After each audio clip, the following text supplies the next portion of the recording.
સુરત શહેરના પાલનપુર વિસ્તારમાં શોપિંગ સેન્ટરમાં સ્પાની આડમાં ચાલતા કૂટણખાનાનો પર્દાફાશ થયો છે. પોલીસે દરોડા પાડી 3 ગ્રાહકો સહિત 5 લોકોને ઝડપી લીધા છે.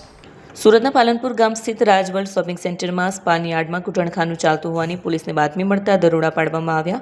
પોલીસને ઘટનાસ્થળ પરથી 3 ગ્રાહકો સહિત 5 લોકોને ઝડપી પાડ્યા, જ્યારે દેહ વેપાર માટે રાખવામાં આવેલી 4 યુવતીઓને મુક્ત કરાવવામાં આવી. દરોડા દરમિયાન પોલીસને કાઉન્ટરના ડ્રોવરમાંથી અને ડાયરીઓમાંથી ચોંકાવનારી વિગતો મળી આવી. પોલીસે કુલ 4 નાની પોકેટ ડાયરી અને એક મોટી ડાયરી જપ્ત કરી, જેમાં દેહ વેપાર સાથે સંકળાયેલી મહિલાઓના નામ, ગ્રાહકોના હિસાબ અને રોજિંદા વહીવટની વિગતો લખેલી હતી. આ ઉપરાંત અલગ અલગ કલરના 39 ટોકન પણ મળી આવ્યા છે, જે સંભવિત ગ્રાહકો અને મહિલાઓ વચ્ચેના વ્યવહાર માટે વપરાતા હતા. આ ડાયરીઓ આગામી સમયમાં રેકેટના મૂળ સુધી પહોંચવા માટે પોલીસ માટે કડીરૂપ સાબિત થશે. ગ્રાહકોની અવરજવર અને પોલીસની હલચલ પર નજર રાખવા માટે હોલ અને બહારના ભાગે કુલ 3 સીસીટીવી કેમેરા લગાડવામાં આવ્યા હતા, જેનું ડીવીઆર પણ પોલીસે કબજે કર્યું છે. પોલીસે જ્યારે રૂમમાં પ્રવેશ કર્યો ત્યારે દેહ વ્યાપાર સાથે સંકળાયેલી મહિલાઓ કડંગી હાલતમાં મળી આવી. તેમની પાસેથી અને કાઉન્ટર પરથી દેહ વ્યાપારના પુરાવા તરીકે ગ્રાહકોને મોકલવામાં આવતા મહિલાઓના ફોટા ધરાવતા 11 મોબાઈલ ફોન મળી આવ્યા.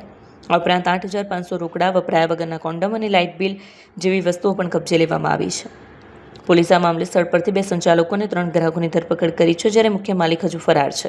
સમગ્ર મામલે પોલીસે પકડાયેલ તમામ શખ્સો વિરુદ્ધ ઇમોરલ ટ્રાફિક પ્રિવેન્શન એક્ટ 1956, આઈટીપીએની કલમ 3457 તેમજ ભારતીય ન્યાય સંહિતા 2023ની કલમ 143 અને 44 મુજબ ગુનો નોંધી વધુ તપાસ હાથ ધરી છે. ફરાર માલિક આકાશ ધનાવડેને પકડવા માટે ચક્રો ગતિમાન છે.